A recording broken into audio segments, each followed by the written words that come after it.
High five. Oh, hello. Hi there. There's a nice little high five there. How are you both doing? You pick one up, the other gets jealous. How are you doing? Oh, very good, thanks. Yeah. No, Good good. stuff. How are you, John? I'm all right, thank you. Good stuff. And how's Lola and Olive doing?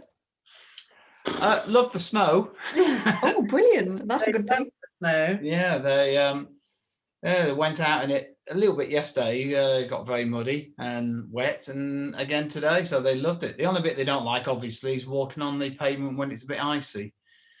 They don't like that part, but apart from that, no, they love it. Okay. The mud? And the mud, yeah. That yesterday we were out in the woods, so very, very wet. But yeah, no, it's good. They seem to be doing okay. Good stuff. And how have you been since we last spoke? It doesn't feel like it was literally 2 minutes ago that we last spoke. No, it doesn't, does it? It's No, I think for me, I don't know. I'd say the walking's been tons better this week. Oh, yeah. We've done it a couple of times where we've walked them separately. Mm-hmm. So when they're separate, on their own, with one of us, they're fine, absolutely fine. Rarely bark at any other dog, and they'll just most of the time walk by your side and just get ahead a little bit and then come back.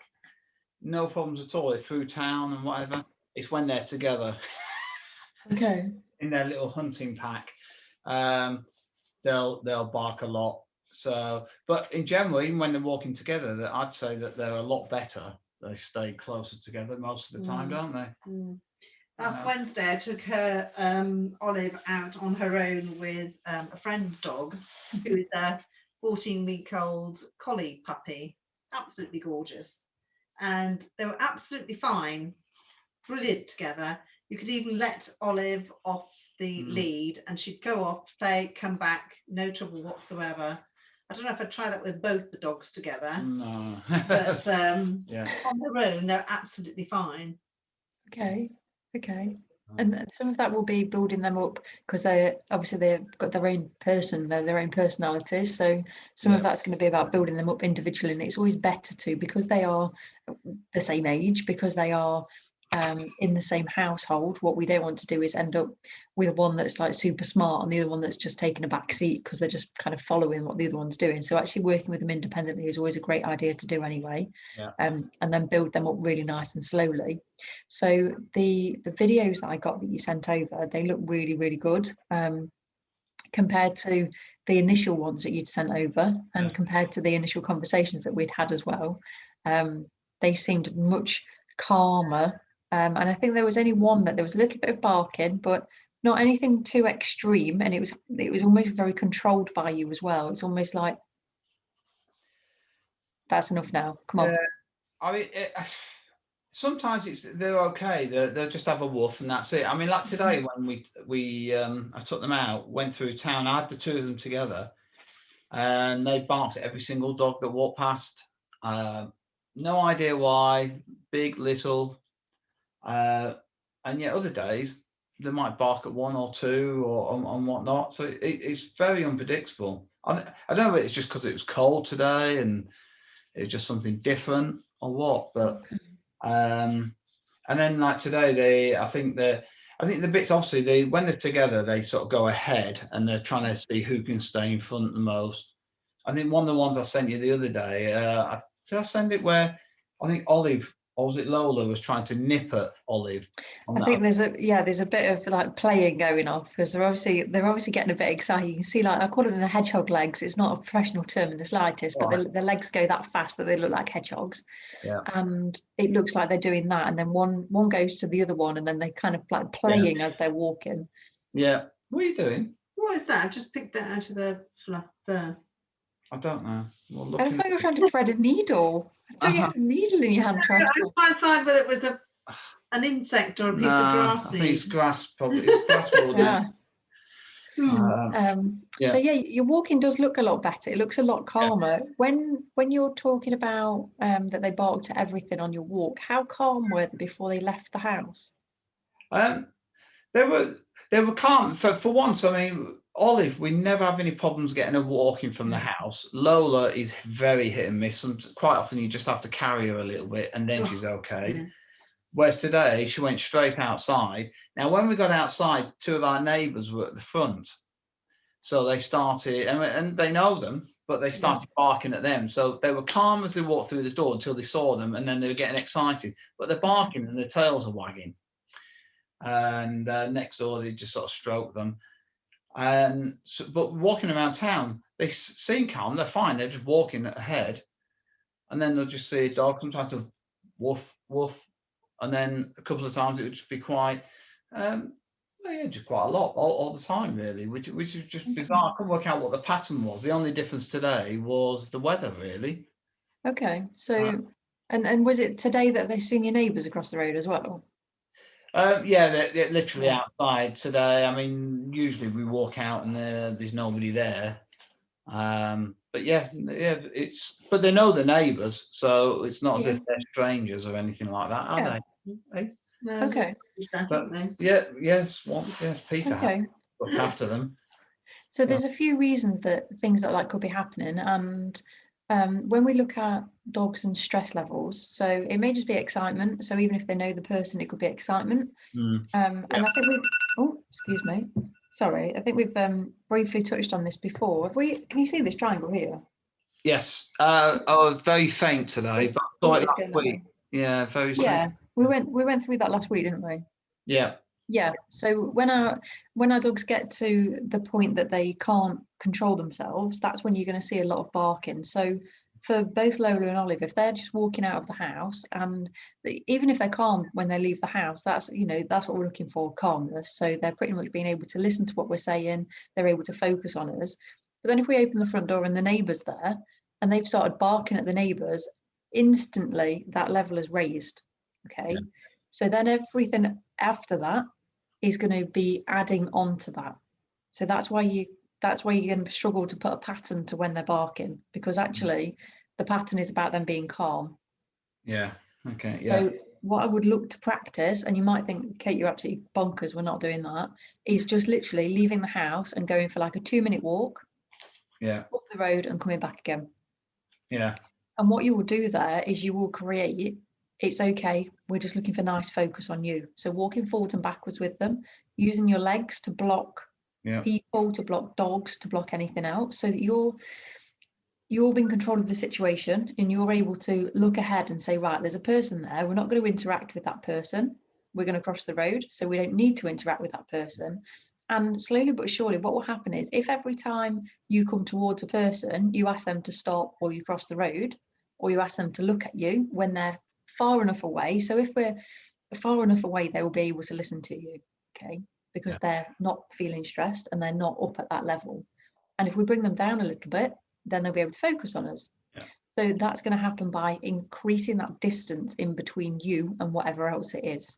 Yeah, one thing we did do this week more was cross the road, wasn't it? We see a dog coming the other way, and we did cross the road. And then that does work definitely with it. That did help. Yeah. So that and also tried the collar. The fingers on the collar. I find that sometimes that helps. Yeah. Still getting used to it. And it's about how raised they are. So it's about how high up they are. Because if they're too high up, then the collar hold isn't going to work. And it's all about creating that space. So it's about giving them a job to do. So it's giving them an expectation. So when you're walking and they see somebody, the expectation that I would like you to work towards is when they see somebody, you say, watch. And then they get rewarded for seeing the person and looking back at you, as if to say, oh, there's something there, and I'm just going to check in with you to make sure it's okay for what I'm about to do. Yeah. Because by that point, it's highly likely that that thing has disappeared, or you've had chance to say, oh, right, okay, yeah, there's someone coming towards us, we need to cross the road, or we need to make some more space, we need to use a driveway, or we need to use an alleyway, jitty way, however you describe them, to just step into, to let that thing or person, dog, car, bicycle, whatever it is, runner, jogger, whatever, go past. And actually, what you're doing then is you're teaching them that they don't need to do this barking. You're teaching them that it's fine that they've seen something ahead of you, because they're probably alerting you that there is something there. And because they think that they need to be your eyes, ears, and bark. Yeah. And actually they don't. Okay, so have nice shortened walks, but you can still use your training time. You can still use the same amount of time that it would be going on a walk, but just shorten it to specific areas. So rather than going like into, is it like a city centre that you walk in, like a high street that you go to? Yeah, it's just a town centre. I mean, at the moment it's dead, but sometimes we go into town. Usually what I do is at lunchtime go into town, and then in the evenings we'll go down one of the back roads where it's a lot quieter. If we're over at Jan's house, then it is quiet around that area as well. Okay. So we're not necessarily looking for it to be quieter, but we're just looking to be able to deal with what's in front of us more proactively. So we're looking to be proactive rather than reactive, because currently we're doing a little bit of both. To start with, you were being reactive, they were doing something, you were responding to them. And now we're in that stage where it's a little bit proactive, it's a little bit reactive as well, because we're not quite sure what they're doing and why they're doing it. Whereas now we just need to move you just onto that little stage ahead, so you're being proactive with them. So by doing that, you're just going to create that space. You're going to have the shortened walk. So if you normally go out for a 20-minute walk, you're just going to use that from your house and just walk maybe forwards and backwards on the driveway for 5 minutes, so that they're really focusing on you, so that they can't predict what's going to happen next. That's what we're looking for. So you're making it unpredictable for them. Okay. And then when they're nice, calm, walking alongside you, looking at you, both of them this is, then you're just going to be saying good, rewarding, good, smiley face, good, little fuss, good, crouch down, however it is that you want to do that. Okay, however you feel more comfortable doing that. And some things we can't teach you. So there's obviously the actual techniques we can teach you, but whatever comes naturally to you first, I would go with. Okay, because I'm not gonna try and change anybody's natural response to something. That makes sense. Does that make sense? Okay. I think it's like I say, with Lola, we still have to carry it out of mainly mine, because I'm on the main road. So I think it's when she goes out, I guess it's when it's busy, she's not too keen on that. Okay. Olive doesn't care. She's off. And but when we're at Jan's, quite often Lola just walks now, doesn't she? She has been better. Yeah. And you've been better. Yeah. Okay. So what about doing some of your training on the front doorstep? So where the traffic is outside yours, so having the front door open a little bit. Yeah. And being on the inside of the door and practicing, just getting some focus, getting some attention, playing a game, making that area a nice area, and then just going literally just outside the doorstep. And then every time a car passes, you could use yes, good, nice, and give her a reward, or just make a game out of it. So have something that's a little high energy, so that you're kind of working her up a little bit.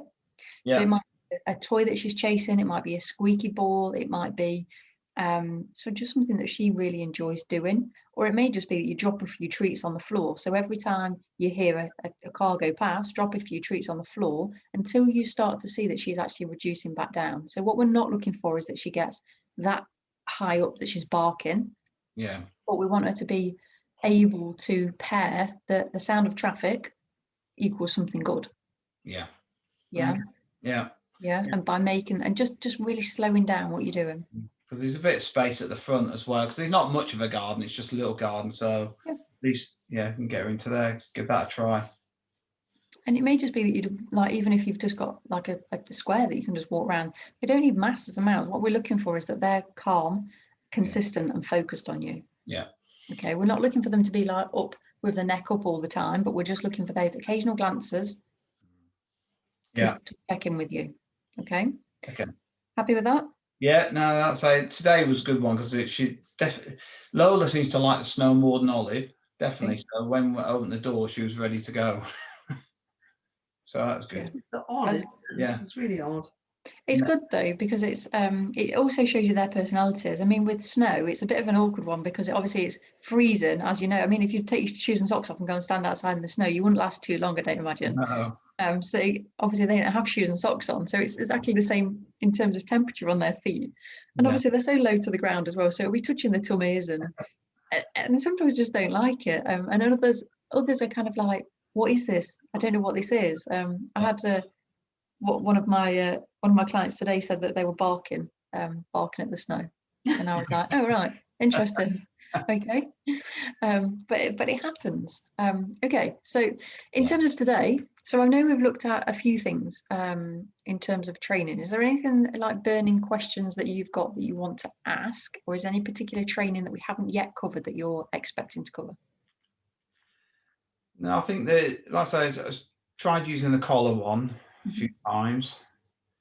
I think where we've struggled this week, probably again, and this just probably comes down to time. It will take time. Is at the moment we're staying at my house, Mhm. where, as I was saying, the back garden is not as good as Jan's back garden, so we've had lots of accidents indoors. Now Okay. we are taking them out a lot more, but they're definitely dogs that are either fair weather dogs. So if it is raining and it's freezing cold out there, apart from snow, they don't particularly like it. And also, I've been started carrying them up to the top of the garden where the grass is, and that seems to make a difference. But they still have accidents indoors quite a lot here. And I noticed when I took them to my parents, or no, Olive to my parents at the weekend, she just went straight in the back garden, weed and pooed in the back garden without any hassle, and that's just like a normal garden with grass there. So they know what to do. Okay. Just the location here, we seriously struggled, haven't we? Well, Okay. if you go outside for 5-10 minutes and Yeah. not do anything, and then come in and just wee on the carpet, Okay. Okay. So it's just so frustrating. But like I say, it's okay. It's 9 times out of 10, it's okay at Jan's, isn't it? Mm. I think, and we're just putting that down to the layout of the garden and the way it is, okay. and just having to keep pushing them outside a bit more. Yeah, I was going to say your other option is if you know that they're likely to need the toilet, and I think we touched upon this not last time, the time before when we were talking about the toilet training. If you get them really excited, they're going to need to go to the toilet. Yeah. So if you have a game with them in the kitchen, for example, I'm not sure how the layout in terms of kitchen to Yeah. garden, but wherever is closest to the back door, Yeah. have a game with them, get them really excited, and then get them outside. Okay, because excitement makes them want to wee, makes them want to poo, and that is setting them up again.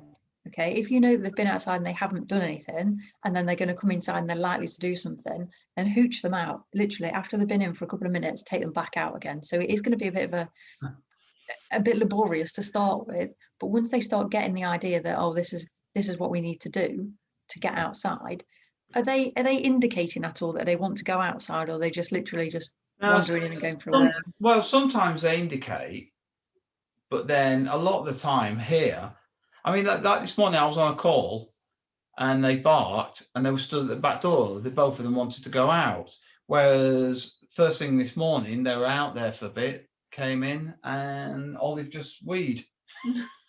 Okay. Okay. And quite often at the moment, leaving the door open during the day so they can just stroll in and out whilst I freeze. Yeah, I was going to say, I think we had that conversation last time, didn't we? About Yeah. the door being open. So Yeah. okay, so it may be that when they're going out to the toilet, I don't know if you're able to see them to actually see if they've been to the toilet. My dog does it sometimes. She'll go out. Bear in mind she's 4 now. I mean, she's not had an accident in the house for a long time, since she was probably about 9 months, 10 months, something like that. But she will sometimes go out if it's really hideous weather. She'll go outside and then she literally goes out, turns around and comes back again. And I'm like, well, I know you've not been, because I didn't even see you get into the garden. So you can go back outside. And sometimes she'll go and stand outside on the doormat and she just stands there. She doesn't go to the toilet. If I'm not watching her, she doesn't go to the toilet. So it's a very much of a go on, be quick, off you go. And she'll go and then she'll go to the toilet and then come back in. So be mindful that they're not being awkward, they're not being stubborn, but they're just kind of like, actually it's freezing out here and it's much more warmer inside, and I can go to the toilet and it feels like grass on the carpet. When I step onto the carpet, it feels like grass. So I'm just going to go there because it feels like outside anyway. Okay. With rugs and things like that, if you've got any rugs, then it is always worth thinking about just lifting them up while they are toilet training, because at least then if it's on hard floor, it's less likely to get ingrained. Yeah. No, true. Yeah, so just a few other little bits there. Yeah. Um But apart from that, I think a lot of it is just us keep patiently going away with it, isn't it? Working our way through things. Well, short of setting an alarm for every 20 minutes, Mhm. because because 20 minutes goes past very quickly. And even if they do have an accident, I just shove them back outside anyway, because I think that's where you go, not in here. Yeah. But then they've already done it, so they've forgotten. They don't know what they're being put outside for then, because they've already done it inside. No, they've moved on. Yeah, they've literally moved on. They've forgotten what it was. They're like, yeah, oblivious to you just putting me outside. I don't know why you're putting me outside, but you are. Yeah. But yeah, no, I think they've in general you definitely see them getting better. Like I say, separately, they're tons better. I mean, we try you try different bits of training with them when together, but usually you have to hold one whilst you're doing something with the other and swap over. Otherwise, they're both darting in trying to get the treat. Okay. And I think we'll just have to separate them in different rooms and just kind of. Yeah. You may find that if you're like one end of the room and the other one's the other end, you may be able to do it that way rather than being really close to each other, because again, it's going to come down to some element of space. So it may be that you have them both on leads and you're training them on leads, but you've both got the lead each. Yeah. So they can't actually get into the other one, so you're getting that element of focus on you. It's always more difficult with two dogs. It always is. Just because one always wants to interfere with what the other one's doing and steal the treats, and then they're like, oh, you're getting a treat, I want a treat as well. Okay, so what we'll have a look at today, if it's okay with you guys, is some settling to a mat. Okay, so this is settling to a place, and we'll do that, and then we'll look at some, in fact we'll do it the other way around. We'll look at some emotions and the body language things first, and then we'll look at settling to a mat. Okay, so for settling to a mat, it's literally, if you've got like a couple of bits of material, something tea towel sort of size, then we can use those. And what we're doing here is we're just creating calmness. So things like when you're eating your dinner, they might want to go to a particular place. Things like when you've got visitors, sending them to a particular place. Things like when you're out and about. So when coffee shops and things start opening, you might want to be sitting down with them and have them in a safe space as well, so they can just sit or lay down and they know that that's their safe place and nobody's going to bother them when they're there. Okay. And I think this is a really nice technique because, well, I use it with my dogs. Well, I do use it with her in the house. We have a game with it currently. But if we're having our dinner, she'll go to a mat. If there's fireworks, so noises, things like that, she'll go to a mat. If the window cleaner's here, so she does like to have a bit of a bark at the window cleaner, but it kind of can't help it really, because the window cleaner does make a jump quite often. He's rattling around at the side gate and then suddenly he appears at the window, so he's going to make a jump, he's going to make a bark. So he's told to be quiet, and then I ask her to go to a mat, and then she gets rewards from her mat, and she'll quite happily lay there while he continues doing the rest of the house, the windows and everything else. Okay, so it's really beneficial in terms of calmness, keeping them calm and building it up as well. So you can build it up, so you could literally leave them on the mat, go out into another room and come back again. That's how much you can build it up. Yeah. Well, there they are. Well, so one thing we have started doing in the last couple of weeks, there's a couple of little cushions we put under the radiator, and that sort of during the day they quite often go there and sit there. Haven't quite got it to the point where when we're having dinner they'll sit there, they'll be sat on the floor close to us. When I my dinner lunch day, I didn't let them up, and I said go to the thing, and they did go to the donut, and they did do that a couple of times. Yeah. So I think it's just kind of, it's patience, isn't it? drumming it into them that they've got to sit in that while you're eating. And it's got to be beneficial to them as well, because if they get more benefits from sitting at the side of your leg, and occasionally they might get a treat from off your plate, then they're going to know where to hang out. They're going to prefer to hang out at the side of you than they are to go and sit in the bed, because what reward are they going to get from the bed? That's the tipping that balance. Yeah, and that's what we try to do, is just get them. It will give them a reward there, and we've avoided lifting them up when we're eating, so they're always on the floor, even if they are being a bit hassly. What? I'll just give her a water for sitting. So that's been working Good well. Girl. Yeah. Good girl. It's interesting that how they are there. It's funny how they do. Well, I guess it's the radiators on, so it's quite warm for them. Yeah, it's warm. They will like those type of beds as well. Most of them do like those types of beds because they're kind of like nice and snuggly beds. But yeah, just rewarding for stuff that you do want. So exactly what you've just done there, Jan. So they're nice and calm and relaxed, and you want more of that. So reward them for it. Make it nice and easy for yourself, and you know, there's nothing too difficult about doing stuff like that. She's out now, she's like, yeah, where's the treats? Okay, so very briefly, we're just going to go through dogs' emotions, so things that they can feel. We've not gone through this part, have we? No, not this. No, I don't think we have. So things that they can feel. So this is based on a study. So our dogs don't get any older than 2.5-year-old humans. Okay, so brain age is about 2.5-year-old child. You'll be pleased to know. So these are the emotions that they do have. So they have affection and love, suspicion and shyness. So a silent sausage is a suspicious one. They can be shy. They can feel joy. They can feel anger. They can feel fear. They can feel disgust, contentment, distress, excitement, and arousal. Okay, so these are the things that they can feel, and you'll probably notice some of those as well. You'll probably be able to identify with some of those. And then the things that they can't feel are shame, pride, guilt, and contempt. Okay, so they can't feel these things. So when they go to the toilet in the house, they're just like, meh, been to the toilet in the house. They don't acknowledge, or they don't realize that what they're doing is not the right thing to do. Yeah. Okay. And then we have, the more we respond, the more we get. Okay, so whether that's eye contact, whether it's verbal, whether that's physical. Okay, so if they're doing something that's really good, that we really like, and they get a reward for it, so even if we look at them, or we tell them they're a good girl, or we physically touch them, then they're going to do that more.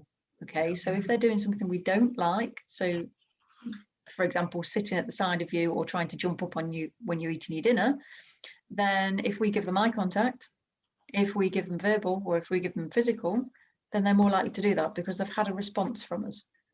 Okay, so it's always worth giving them something else to do, and that's why I'm kind of looking to do the settling with you. Now, does that make sense? What I've just touched on that? I'm not giving you big chunks of behaviour, because we could literally be here for hours and hours and hours, but generally speaking, they're tiny little bits, so they're the most valuable bits that you're going to need. I'm not sure how much work we're going to get out of these pairs tonight. No, I know. They've already had a massive sleep this afternoon. They've been, like I say, they sleep on my desk in the donut, and they had a massive sleep. What, half an hour ago? Took them outside. Yeah, they've had a big play. They've had a. Okay. I'm so quite surprised they're that tired. Maybe they're having a growth spurt. Maybe they're. Oh, I don't know. They definitely have grown. Yesterday they slept for hours and hours and hours. Once we come back, yeah. It may be that they're just having a bit of a growth spurt. Just remind me how old they are now. About 24 and 22 weeks, around about that. 25, 23. 25 and 23. Yeah, it's going very quickly. Wow. Okay. So you may find that there's some like development wise, you'll probably see that they'll start getting a bit longer. Yeah. And they'll start getting after these back teeth soon as well. So around 24 weeks, around the 6-month mark, that's when those back teeth start coming in. So expect things to start being chewed. And if and when that happens, then introduce a load of carrots, introduce a load of broccoli stems, introduce things that you want them to chew. So things that you don't want them to chew, make sure it's away, or make sure that they are kind of enclosed so that they can't just get out and go and chew your sofa up. Yeah, they look carrot already. They look and pears, and they're definitely chewing. I found placemat today that I don't know where they got it from, but it was obviously fallen on the floor and that was chewed up somewhere. Yeah, if it's on the floor, it's fair game. Definitely. Okay, so we'll attempt to do some settling with them. Have you got like 2 small mats that you could use, or if we just use, I don't know if we want to start with one mat, we could start with that and see how the other one gets on. So the mat that you're going to ultimately use is going to be something you're going to be able to take outside with you. Okay, so something you can just pop in a bag, pop in your pocket, and take it out. So it's going to be something that's versatile, but for the purposes of practicing, you can use your cushions. Okay, so I'm just going to share the screen over, so we'll do it in so you can see it on the recording when it comes back as well. So the idea behind the mat is to encourage calm behaviour in a variety of places, and some of those places we've discussed already. And one of my favourites is park bench. So sitting on a park bench, and then she's come straight over and sat down. So just drop a reward onto the there you go. onto the mat. Good girl. Okay, so the usual way round, what we would do is we would have the mat in the air and we would literally say yes and then reward, and then they would look at the mat again, yes and reward. And then we do that 5 times. It says 10 on my screen. I don't know why it says 10 on my screen. Let's change that to 5. And what they're learning is that the rewards come from the mat. Okay. Yeah. And then what we look to do is build them up. So we build them up to getting onto the mat. So if they're going, if they're going straight to it, if you pop the mat down, and then any movement towards the mat, this is going to be difficult with 2 dogs so close together, but we'll give it a go. I'll hold on to Lola. So Olive's sitting there nice and patient. So just drop a reward onto the blanket for her. Oops. Oh, Onto the cushion rather. Lola. Olive. Olive. Getting confused. I know. I keep. I'm like Olive, Lola. Okay. So Yeah. with Olive that's still sitting there, what you're going to do is you're just going to maintain rewarding while she stays there. If she gets off, then you're just going to point to her to go back to there. It may be that you just lure her on there. So with the treat in your hand. There you go. Good girl. Good girl. That's it. And what we're looking for is she gets all the way on there. So let her make that decision to get on there herself. Yeah. Come on, Olive. Come on. No. So she might just need to follow your hand round, Bernie. So if she just follows your hand nice and slowly, and then wait till all 4 feet are on. Oh. Oh, it's okay, she's got it. So she's got 2 feet on. This time we're going to get the rest of her body on as well. Come on. 4 feet. Come on. Come on. Come on. That's it. Go on. One more. Go on. One more. Good girl. Lola. Lola. And then this time we'll go for 4 feet, Bernie. Here she goes. It's good girl. Brilliant. Come on. That's it. Okay, so while she's there, I want every few seconds, I want you to drop a reward onto that mat for her. Come on. And the idea is that she stays in the same position, or that she, she can move around. She can, obviously she can get up and move around, move herself around and get herself more comfortable. Good But girl. ultimately, we want her either sitting or laying down on there. Right. Yeah. So you can add a cue word because she's doing what you want her to do, which I use on your mat, which you could use that, or you could use settle, or you could use anything else that you want to. So if you just pick between yourselves what you want to use so that you're consistent. On your mat. On your mat. On your mat. Get that. On your mat.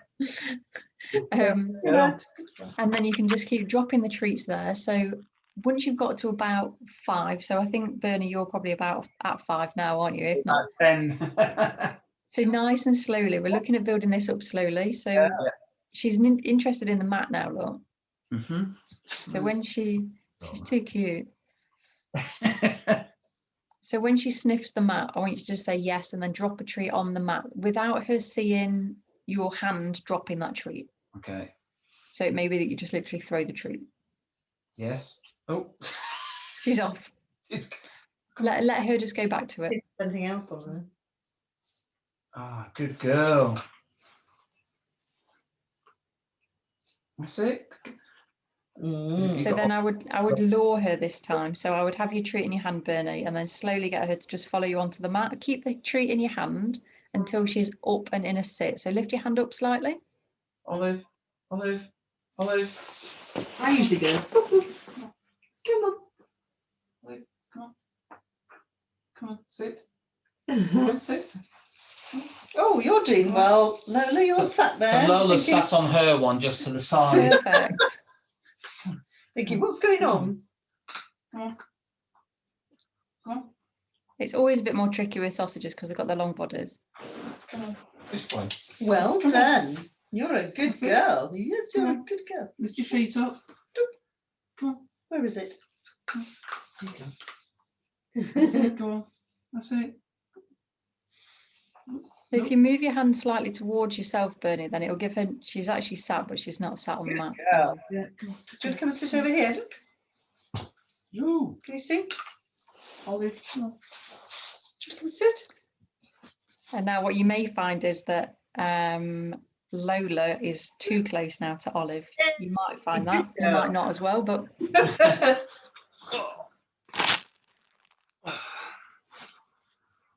okay, so we're just going to build them up to around 5 seconds. So we want them both on the mat. sitting nice comfortably, and then you're going to reward after 5 seconds, or when they're not looking at you, when they're just having a little sniff of the mat. Okay, and the idea here is that we're building up. Stay. Here Olive. she comes. Olive. Come on. Olive. So she's sitting. She is sitting. Go. There you go. Good girl. That's nice. Good girl. Okay, so roughly every 5 seconds. If Olive is a little bit antsy about that, then just drop down to about 3 seconds. Yeah. Okay, and what we're doing here is we're teaching them that. So it's Olive. So what I would say, Bernie, is if you put your cushion a bit further towards the radiator, and if you can sit with your legs in between them both, then it's just a little barrier in between them both. Come on. Olive.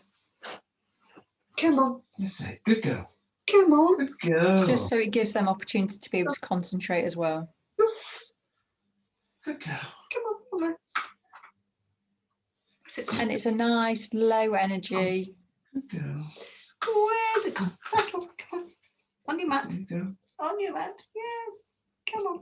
Okay, so when we're using on the mat, we just want to make sure they're actually sitting before we use that. Come on. Just so they're learning the actual action before we add that in. Where's it gone? You know I've got it in my hand, don't you? Olive. Okay, so for Olive, what I want you to do, Bernie, is I want you to use a treat, and I want you to throw the treat towards, I can see there's like a red sofa or an arm of something there. Good. If you can throw a treat down that direction, and I want, when all of her 4 feet come off that cushion, so when she's left the cushion, I want you to say off and let her go and get that treat. Okay. Okay, and when she starts heading back, you can then say on your mat, because she's heading back there. Good girl. Right. On your mat. You're sitting On on your there. mat. Well done.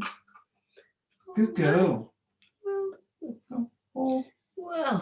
Yes. Good girl. Good girl. oh. If you just delay your treat slightly, Bernie, she'll probably make the decision to sit on the mat anyway. Oh, good girl. On your There mat. you go. On your mat. Yes. You're very And- good at there.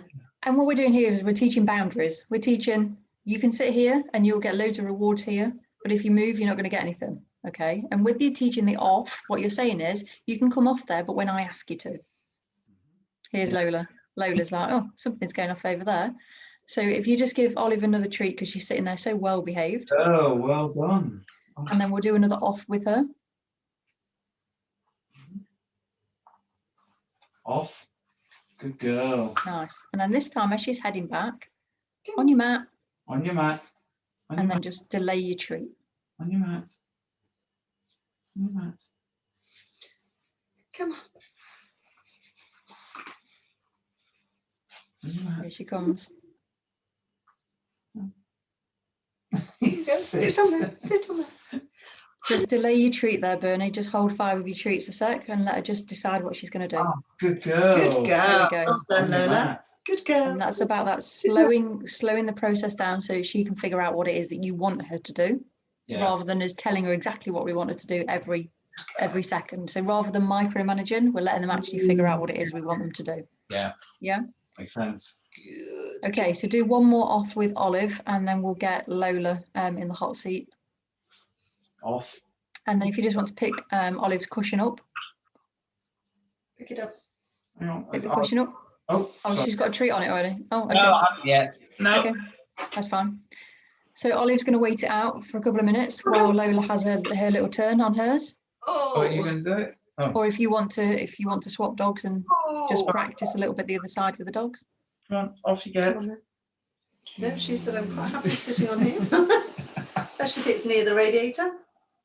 Good girl. Right, wait a minute. Whoa, whoa, whoa. Right, you can have one over here. Look. Good Good, girl. sit down. Yes, you've sussed it already, haven't you? That's it, Lola. Oh, good one. Good girl. Oh, Olive. go and see your mum. Go and see Olive. your mum. Go see your mum. Olive, come here. Olive. So it may be, Jan, that you practice with Olive on a cushion, the same as you did with Lola. Come on. Come on. Off. Come Good on. girl. Come on. Here we go. On your mat. Ooh. So we want to just be pointing to that mat now. Mat. Lola's had a bit of practice with the mat. Yes, That's good it. girl. Good girl. Good girl. Nearly there. Good girl. That's it. Good girl. Come on. We could just build up nice and slowly with them both. On your mat. Come on. On your mat. Right. On there. On your mat. Off your mat. On your mat. How's Olive getting on now, Jan? Come on then. Back on here. Jan, On your how's mat. she getting on? She's yes, she's doing quite well actually. Good. On your mat. Come on. Come on. There it is. Come. Oh, you found On your another mat. bit there. Come on. On your mat. On you get. On you get. On your mat. No. Yes. On it. I'll tell you what, we'll do Hello. that now. Good. Off. Good girl. Come on there. Get all your On all your your body mat. on there. On your body. Yes. Good On your mat. girl. Yes. On your mat. Good girl. And then if you just wait, Bernie, so you're just going to wait and hold it out, see what she does.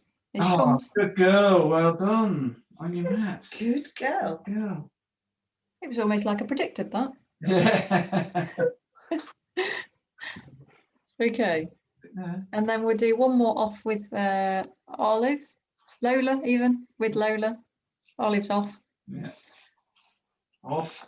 Good girl. And then pick the mat up. Olive. Right. Okay, does that make sense what we've done there? Yes. Olive. I've Yeah. just done it in the right order. Olive. Good girl. That's okay. So there's a couple of ways that you can make staying on the mat excellent. a bit Girl. longer. Good girl. Yeah. You're going to both try and get on there, are you? Right. Go from the same one. So we release them from the mat and then you add the off cue. Yeah.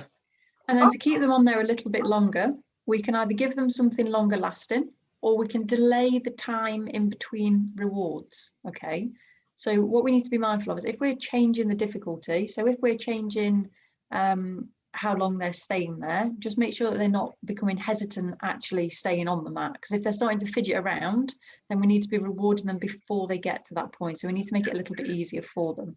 So things like lick mats, kongs, yak chews, anything that's a bit longer lasting to keep them on that mat.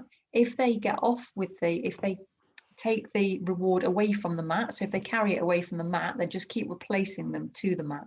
Okay. Right. And what you're doing there is you're saying you can have it, but you've got to stay in this place. Yeah. So we're making the cushions a really good place to hang out. We just use like a really thin, it's almost like the size of a tea towel. So not a tiny little tea towel, but you could use a like a hand towel. So just something small that you can just, it's quite versatile and you can take it around with you. And this is a really good one, especially for dogs that are barking at things as well. If you've got a park bench that you could sit on with the dogs at the side of you, so actually on the bench, and every time you see something, you just say yes or good, and then reward. So you're pairing something good happening with them just being calm.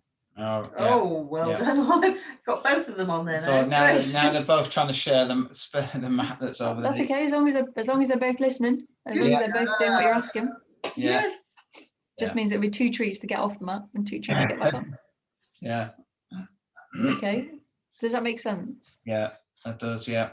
Yeah. I think This is we've one of their blankets. or yeah, we've something. got quite a few blankets, and there's a few pubs around here that actually don't mind you taking the dogs in, but they have to stay on the floor. Yeah, and this is a perfect one for that. So if you've got have you got a pub that's got benches outside it at the moment? No, not nearby. No, not around town at the moment. Okay. The reason I was asking that is if you've got any that have got the pub benches, the kind of picnic type benches, then you could use it even though the pub's shut, so that they get used to you actually doing this outside with them. So again, with this kind of training, I would do it in the house. Actually, the park, The the park park's has got some. picnic Park's ones. got those, and yeah. Yeah, I mean, it can be any bench. It doesn't have to be a picnic bench, but anything where they're not going to be too hassled by anybody or anything to start with. So practice with your whatever mat it is that you're going to be using, towel, blanket, whatever you're going to be using. Practice with that in the house to start with, and move it around in the house. So move your body position as well. So it might be that you're sat up on the sofa with them at your feet. It might be that you're sat up at the table with them a little bit further away from you. So what you're doing is you're creating that element of distance. So they can then be in one place, you're in another place, and they're still relaxed and calm. Yeah. So when you're having your dinner, it might be that this is what you're doing when you have your dinner. It may be that they have a Kong on their mat, and that indicates to them that they're going to leave you alone because they've got something else to do. Yeah. Yeah. Oh, go and get Yeah, some. get that. Yeah, that's we haven't Dobbies got, have got yeah, we some. haven't got those yet, the conchs. Yeah, we'll have to get some. Okay. Do you give One each. I mean, at this age, because we haven't really given them separate chews as such. Okay. I mean, they get plenty of treats and carrots and different things, but just I suppose What sort of thing are you thinking of? well, you can get like little chews that are supposed to be good for their breath as well, aren't they? Oh, Is there any good at? I'd be mindful of what you're giving them. I mean, carrots, broccoli stems, perfectly fine. When I'm talking about a Kong, for pups of this age, I'd be using their food. So I'd have their food in it, I'd fill it up with water, let the food puff out, and then either freeze it, stick it in the fridge, Right. or just cover the top over. right, I see. Because I was thinking it would just fall out otherwise. Yeah. So if you're watering No. it, it expands. Okay. Okay. it Tomorrow. There you go. just falls out. I don't know if you've seen them or not, but these are them. Yeah. That's right. Yeah. So it's quite a big hole, so they'd all fall out. Yeah, so you can either stuff it in. So if you just put, to start with, you would use just the dry kibble in there. So the dry kibble would go in there so it does fall out. So it makes it so easy for them so that they understand, oh, this food that comes out of here, this thing gives me food.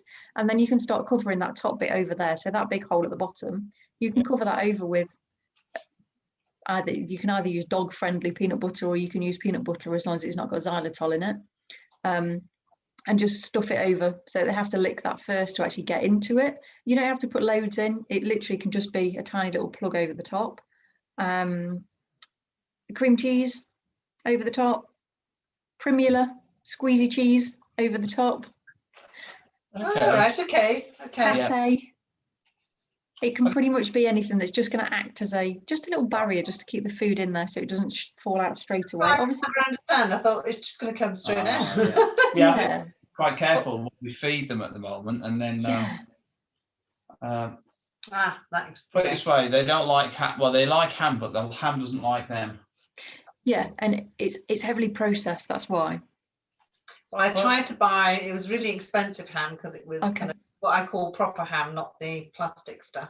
Okay. But it didn't. Didn't agree with their tummies. No, Yeah. I think Which I'm not surprised really. There's a lot of salt and sugar. Yeah, because a friend had given them, or the one with the collie had had ham, and they loved it. They loved loved it. Loved it. Yeah. Yeah, they might like it at one end, but not the other end. Yeah. And it's also sometimes about the quantity as well. So I mean, I know on that same subject, I mean, my dog actually loves hot dog sausages. Now, not something that we'd ordinarily have in the house, but for the dog, they do really work. But one hot dog sausage, you'd be surprised how small you can chop it up and how long it lasts. So you can get like a whole sandwich bag full of just one sausage. But that's also good as well because it's really pliable. So you can squash that over the top of the Kong, or you can squash it onto the end of a wooden spoon if you're struggling to bend down. So it's there. But hot dogs are generally chicken based. So if there's any issues around chicken, then be mindful what you're doing food wise there as well. Yeah, but definitely love their chicken. Yeah, in terms of if they're fine with chicken, then hot dog sausages rinsed off, you can cook them or you don't have to cook them. You can give them straight out the tin and just wash them so that you've washed all the brine off them. I know it sounds a little bit like that's completely different to what you said to us last week about what they're actually eating, but a small amount should be fine. My dog doesn't do very well on cheese, but lots of dogs do well on cheese and really like cheese. Love cheese. Yeah. Oh, they love cheese. Yeah. See, my dog has it gives her a runny tummy, so we don't entertain cheese. But it's that thing, it's a bit of trial and error, and you find out what suits and what doesn't. Often pork-based things don't tend to suit, and often they're higher salt content as well. Yes. Right. Yeah. And also things like tuna fish. Be mindful if you're giving anything like tuna fish, because that can be quite high in mercury. Yeah, I'm going to say, Madam won't give us fish over. They like fish and chips, cod. Yeah. I had fish and chips with my daughter, and my God, they could not get enough cod. Yeah. Absolutely fine. Yeah, not a problem with that. So fish Love is that. absolutely fine, apart from like the tuna, like tin tuna. That can be, yeah, it can be just a bit unsafe for them sometimes. Mhm. Okay, Okay. We could give you so, some for a change, Yes. couldn't we? but 16. apart from that, I think that's, yeah, I'm trying to think chew-wise. So yaks, have you heard of yak before? I've heard of them, yes, but Yeah. I've actually looked at them. Yeah. So Okay. they're like a smoked cheese. They're like a hard Yeah. chew, which they can really get the teeth into, and they can really kind of Okay. like, yeah, they can gnaw on, if you like. Yeah. Um, All right. We'll go around Okay. dog walking, actually, because they've got there's a Oh, garden we can go centre mad about a it. garden centre that's actually got a very good selection of sort of dog stuff. yeah, Right. and I'd aim to go for more of like the natural type stuff. So sprats, if they like fish, dried Mm. sprats, they do make your hands stink, but Oh, yeah. Just, but oh, oh, Yeah. if Just, it, you know, if it's just a really luxurious treat that you're taking out with you every now and then it will keep its value. You can Yeah. chop them up as well, so you can just use the scissors to chop them up. It depends how averse you are to kind of animal bits. yeah. True. There's all sorts of things that they can chew on. There's all Yeah. kinds of, I think it's just experimenting with them now. and giving them a bit of variety, really. Yeah. yeah, Some Yeah. days they turn the nose up at kibble and that's it. And you think, oh, now what we're going to give them? yeah, and sometimes it may be that teething as well, because there's nothing worse than them going over to the bowl and chewing the kibble with a wobbly tooth, and then they're Yeah. like, oh, I don't want to do that again because that hurt me. So we can sometimes see that element of what we perceive as being fussy, but actually there may be a valid reason behind that as well. Yeah. No, that makes sense. Does that all make sense? Yeah. Yep. Yeah. Okay. So practicing the mat. So obviously you're going to introduce a different mat. Yes. Practicing that throughout the house, practicing at the side of you, practicing even in different rooms to a degree. You might leave them in the kitchen and walk out and come back in. I can send you over a document, which has got, it's about 25 steps on it to keep them in a position. But obviously you work through that really, really slowly to get them to stay in place for when you're out and then coming back in. Yeah. Toilet training wise, keep on with what you're doing. If you can minimize their access around the house, that will probably be helpful for you, because you won't have to keep an eye on them throughout the entirety of the house. Yeah. So it may be that if the kitchen door's open or the back door's open and that leads into the kitchen, then just keep the kitchen door closed so that they can just help themselves in and out. Yeah. And then with the walking, excuse me, I'm going to sneeze. Issue. Bless Excuse you. me. So with the walking, being proactive, like being proactive with them rather than reactive to when they're responding. Yeah. Yeah. Yeah. Happy with that? Yeah. Lots I of can see that. I can see the cogs are ticking there. Yeah, no, I just thinking of the just all the bits and pieces. I was just thinking about the front garden as well, just sort of get them out there and having a little walk around before we go out. Yeah. Oh, yes, that'd be a good And, idea. yeah. Yeah. Just thinking about Yeah, it'll be a good judge of how your walk's going to continue as well. So if they're nice and calm, Just in there. and don't be afraid to not take them on that walk either. So if they're absolutely wired and barking at everything and anything, just come back inside, wait for 10 minutes and then go again. Yeah. And there's no harm with just doing that same square around your garden or the same path up to the street and back again. There's absolutely no issue with doing that, because what you're doing is you're setting them up so each time they do something that is good, so it's about this repeating the behaviors. So each time they have a nice pleasant walk with you, even if it's only for a few minutes while you're in the front garden, they'll be like, oh yeah, that was good, and then they come back inside, rather than getting outside going crazy and then you still go on that walk, because then it's just going to set you up for a crazy walk. Yes. No, definitely. Yeah. Definitely. Okay. Have you been managing getting your training in every day? Most days. Some days it's proven to be a bit of a struggle. I think. But yeah, most days we do something with them. Definitely. Yeah. Tend to do it different times of the day now. I've like sometimes in the morning once they've had a sleep in the office, then try and do something with them. Yeah. Not much, just a few minutes, and maybe in the afternoon a little bit. Just trying just trying to repeat stuff. Yeah, and a few minutes will set you up. A few minutes a day will set you up a lot better than like once a week will, because they'll be able to get into that routine of this is what's going to happen. It doesn't have to be any fixed time either. Just generally when they're awake, is much better time for training.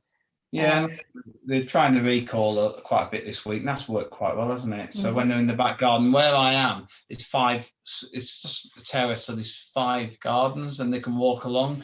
Okay. So they do come back when they're called 9 times out of 10. Okay. That's getting better. And have you been practicing their recall around the house as well? A little bit, not as much as a recall around the house. I haven't done it as much as probably should, to be honest. When I've done it, it's been, if I'm on a call, I've sometimes called them and they hit and miss whether they come. Yeah. Okay. So to help you with that, if you just periodically call them from around the house, they don't have to be masses of distance away from you. So it's a little bit like, you know, when we did the knowing their name. So we called their name, we gave them a treat. It's a bit like that, but we just use a further distance and we use a cue word. So I imagine when you're shouting them, you're shouting something particular. So the name followed by something. Yeah. Yeah. So Lola, come here, or Lola here. Yeah.